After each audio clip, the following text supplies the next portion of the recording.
verdade é que existe um instante silencioso e quase imperceptível em que o dinheiro simplesmente deixa de te ouvir. Ninguém fala isso, mas você sente. É aquele segundo em que sua voz falha enquanto diz eu preciso, como se o próprio ar carregasse o peso do desespero. Foi exatamente essa sensação que tomou conta dela naquela manhã cinzenta, sentada à mesa da cozinha, observando o boleto molhado pelo café que havia derramado. E foi ali, entre o cheiro amargo do café frio e o som distante de um carro passando na rua, que ela percebeu algo estranho.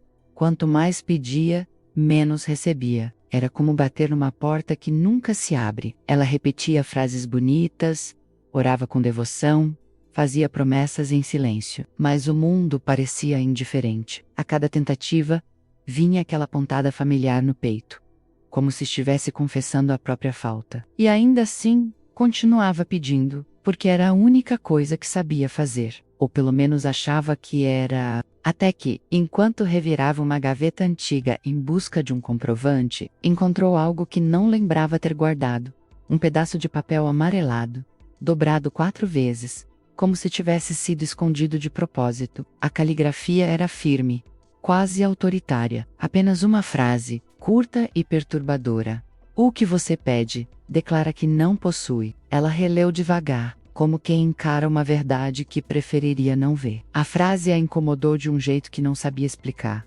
Não havia assinatura, nem data, mas algo nela soava familiar, menos como se tivesse sido deixada ali para ser encontrada exatamente naquele dia. Enquanto observava aquele papel, uma pergunta começou a crescer dentro dela, lenta e inevitável, como se viesse de um lugar muito mais fundo que sua mente. Uma pergunta que ela temia, mas ao mesmo tempo não conseguia evitar. Será que durante todo esse tempo, ela não estava orando errado? Se você estivesse no lugar dela encontrando uma mensagem assim bem no auge da dificuldade, o que pensaria? Coloque aqui embaixo nos comentários. Qual seria a sua primeira reação? O tópico 2 começa como se o mundo respirasse diferente ao redor dela. E talvez respirasse mesmo, porque depois de horas olhando aquele pedaço de papel como quem encara um enigma antigo, algo começou a incomodá-la, uma espécie de inquietação quente, quase elétrica, que subia pelas costas. Era como se aquela frase tivesse sido escrita justamente para despertar uma memória que ela ainda não tinha coragem de acessar. E quanto mais tempo passava, mais parecia que o universo estava esperando que ela reagisse de algum jeito. Numa tarde silenciosa, enquanto colocava água para ferver, deixou o papel ali no balcão, perto da chaleira, mas não conseguiu ignorá-lo. Era como se o olhar fosse puxado para ele, vez após vez, como se houvesse um imã invisível entre seus olhos e aquelas poucas palavras. Até que, num impulso, decidiu procurar a origem daquela frase. Revirou caixas antigas, cadernos, anotações, até encontrar um livro esquecido do copa-vinho, com as pontas desgastadas pelo tempo. Não lembrava quando tinha ganho, nem quem tinha dado, mas ao abri-lo, algo quase simbólico aconteceu. Uma palavra sublinhada com tinta azul, muito desbotada, saltou da página como se estivesse viva. Comandar. Ela sentiu um arrepio, leve, mas profundo, porque naquele instante, tudo dentro dela se dividiu. Uma parte sentiu medo, o tipo de medo que aparece quando percebemos que talvez tenhamos vivido errado por muito tempo. A outra parte, porém, sentiu algo impossível de ignorar. Curiosidade. Uma curiosidade que queimava, como se dissesse: você sabe que isso é para você. Continuou lendo, devagar, saboreando cada palavra, como se estivesse espiando um segredo proibido. E quanto mais lia, mais percebia que havia uma diferença brutal entre pedir e comandar. Não era arrogância, não era soberba, era uma postura, um alinhamento, como se, para que o dinheiro a escutasse, ela precisasse primeiro escutar a si mesma. Sem perceber, começou a repetir mentalmente aquela palavra menos comandar, e a sonoridade dela parecia abrir espaço dentro do peito, como se empurrasse algo antigo, algo que já não servia mais. A sensação era estranha, quase desconfortável, mas irresistível. Era como trocar um par de sapatos apertados por outros, que se encaixavam perfeitamente. Ainda que no começo machucassem um pouco, quando fechou o livro, percebeu que havia um detalhe curioso. Havia uma página marcada, não com um marcador, mas com algo que parecia ter sido colocado ali muitos anos antes. Um pedaço de tecido velho e desfiado, como parte de um vestido infantil. Ela não reconhecia, mas sentiu que aquilo não estava ali por acaso. E no verso dessa página, escrita com uma letra fina e apressada, havia outra mensagem, uma mensagem que parecia conversar diretamente com ela, e isso a fez se aproximar ainda mais da luz fraca da cozinha, buscando decifrar aquelas linhas quase apagadas. Mas antes que pudesse terminar de ler, a chaleira apitou de forma estranhamente alta, como se estourasse o ar. Ela se virou, assustada, e naquele único segundo menos, aquele intervalo minúsculo, menos algo, pareceu mudar na página, como se tivesse se transformado, enquanto ela desviava o olhar. E quando voltou a encarar o livro, havia algo ali que ela não lembrava de ter visto. Você também já teve a sensação de que um objeto mudou enquanto você não estava olhando? Se sim, coloque aqui abaixo nos comentários o que foi que mudou para você.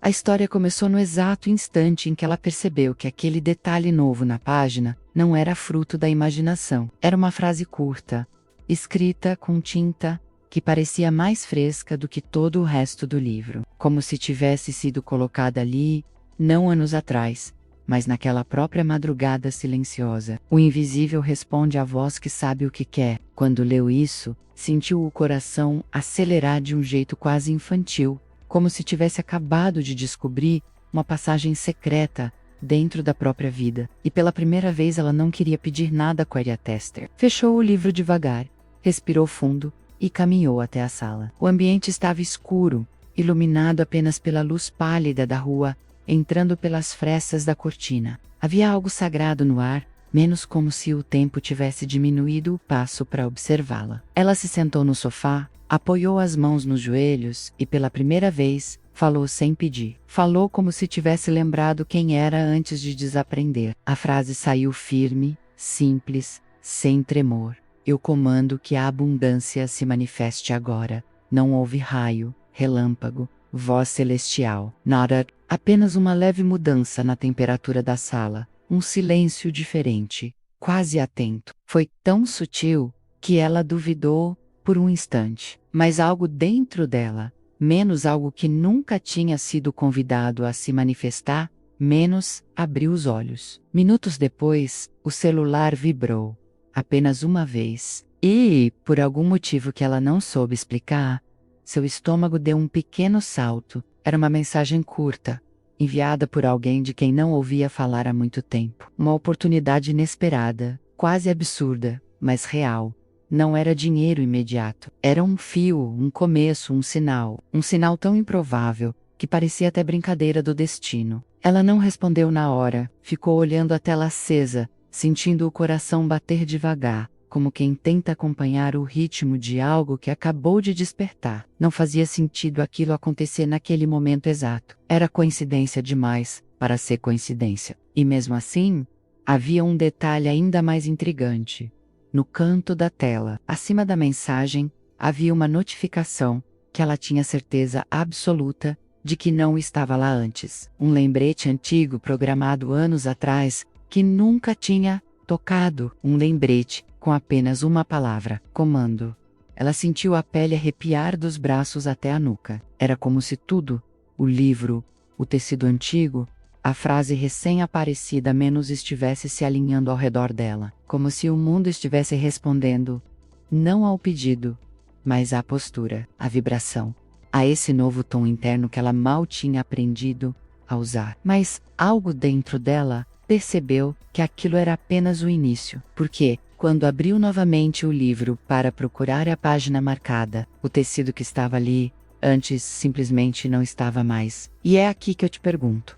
Se um objeto desaparecesse, exatamente no momento em que sua vida começasse a mudar, o que você acreditaria que está realmente acontecendo? Coloque sua resposta nos comentários. Aquela noite, tinha um silêncio estranho, como se o mundo inteiro segurasse o fôlego junto comigo. A luz fraca do abajur derramava um dourado quase sagrado pelas paredes, e eu podia ouvir meu coração bater, como se estivesse anunciando algo, uma mudança, um limite, um ultimato. Não era mais uma conversa sobre prosperidade, não era mais um pedido inseguro ao universo. Aquilo, de alguma forma que eu ainda não entendia, era um rito. E eu sabia que se não atravessasse esse momento, continuaria preso ao mesmo ciclo que tinha engolido tantos anos da minha vida. Sentei-me devagar, com a sensação de que algo invisível observava cada movimento meu, como se estivesse esperando para ver se eu finalmente faria o que sempre evitei. E foi então que a frase de Florence, menos aquela